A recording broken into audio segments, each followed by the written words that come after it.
Selamat pagi para sahabat sekalian dimanapun Anda berada. Jumpa lagi dengan saya, Rinong Dukin Aldo, dalam Renungan Embun Rohani Pagi dari Kota Ambon, Manise, Senin 21 September 2020, pada Pesta Santo Matius, Rasul dan Penulis Injil.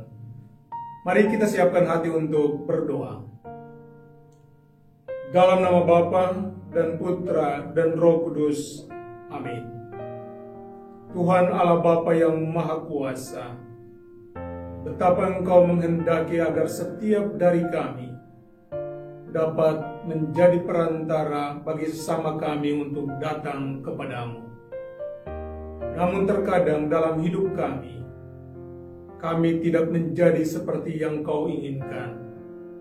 Justru sebaliknya kami menghambat perjalanan banyak orang untuk bertemu dengan Engkau karena sikap dan tingkah laku kami setiap hari.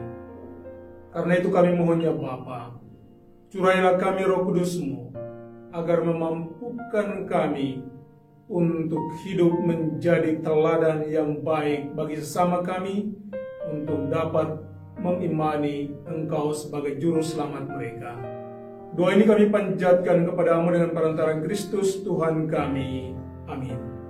Dalam nama Bapa dan Putra dan Roh Kudus. Amin. Tuhan sertamu dan sertamu juga. Inilah Injil suci Yesus Kristus menurut Santo Matius. Dimuliakanlah Tuhan. Pada suatu hari, Yesus melihat seorang yang bernama Matius duduk di rumah cukai. Yesus berkata kepadanya, "Ikutlah aku." Maka berdirilah Matius lalu mengikuti dia. Kemudian ketika Yesus makan di rumah Matius, datanglah banyak pemungut cukai dan orang berdosa, makan bersama-sama dengan dia dan murid-muridnya. Melihat itu berkatalah orang Farisi kepada murid-murid Yesus, "Mengapa guru makan bersama dengan pemungut cukai dan orang berdosa?" Yesus mendengarnya dan berkata, "Bukan orang sehat yang memerlukan tabib, melainkan orang sakit. Maka pergilah dan pelajarilah arti firman ini. Yang kukehendaki ialah belas kasihan dan bukan persembahan. Karena aku datang bukan untuk memanggil orang benar, melainkan orang berdosa." Demikianlah Injil Tuhan. Terpujilah Kristus. Jadilah jembatan, bukan tembok. Setiap orang dipanggil dan dipilih oleh Tuhan karena Tuhan percaya bahwa Anda mampu untuk menjadi perantara atau menghantar orang kepada Dia, Tuhan, dan membawa Tuhan kepada sesama. Hari ini pada Pesta Santo Matius, Rasul dan Penulis Injil, kita mendapatkan kebenaran dari kata-kata itu. Jadilah jembatan, bukan tembok. Matius sebagai seorang pemungut cukai tentunya dikenal oleh masyarakat Yahudi sebagai orang berdosa,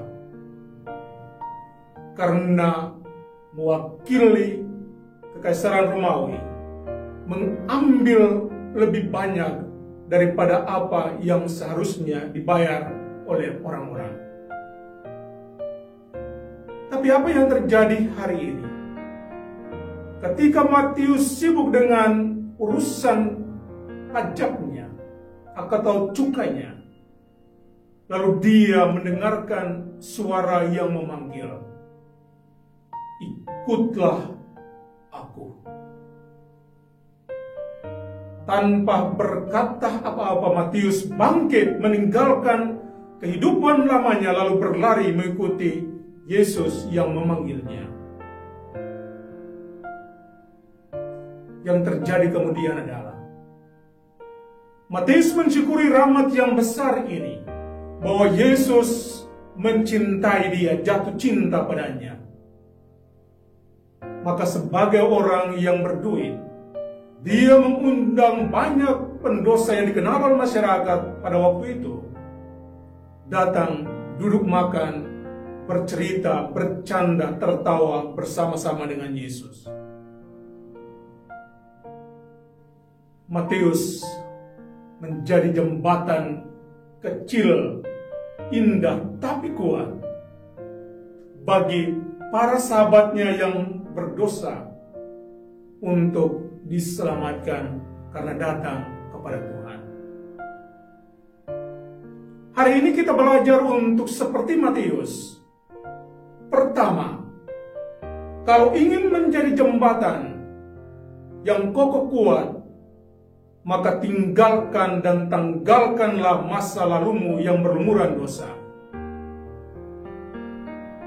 Anda harus membuat keputusan atas hidupmu, bahwa mulai saat ini saya meninggalkan masa laluku yang penuh dengan dosa, dan saya berkomitmen berjanji untuk mengikuti Yesus. Kedua, tunjukkanlah bahwa niat untuk meninggalkan masa lalu tidak hanya sekadar sebuah janji di bibir, tetapi betul-betul menjadi sebuah kenyataan bahwa Anda berubah dan bertobat, lalu menjadi teladan baik dalam kata-kata maupun dalam sikap hidup kepada orang-orang di sekitarmu.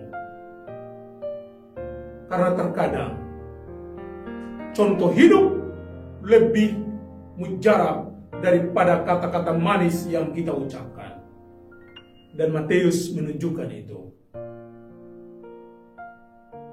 Ketiga, ajaklah orang-orang di sekelilingmu untuk masuk bergabung dalam gerakanmu, gerakan pertobatan dan perubahan. Matius memanggil sahabat-sahabatnya para pendosa berkumpul bersama, duduk makan bersama, tapi disitulah mereka mengalami pertobatan dan perubahan karena pengenalan akan Tuhan. Karena itu, hari ini kita mau bermenung bahwa kadang kita menjadi jembatan yang mudah rubuh, jembatan yang tidak kuat dasarnya, yang membuat banyak orang celaka dalam hidup mereka. Kata-kata kita yang tidak kita kontrol, kasar, menyakiti, merendahkan, itulah yang membuat jembatan kita menjadi jembatan yang rusak. Perbuatan-perbuatan kita yang jahat semakin membuat jembatan itu menjadi tidak hanya rusak, tapi rubuh, ditelan banjir.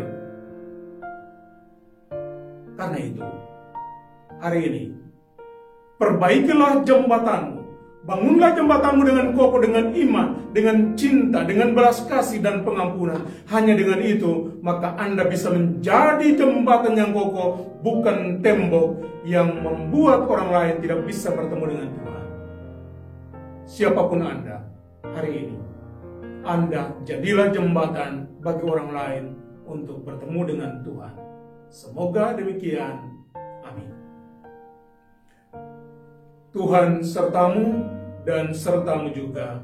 Semoga saudara-saudari sekalian dilindungi dan diberkati oleh Allah yang Maha Kuasa, Bapa dan Putra dan Roh Kudus. Amin. Selamat beraktivitas.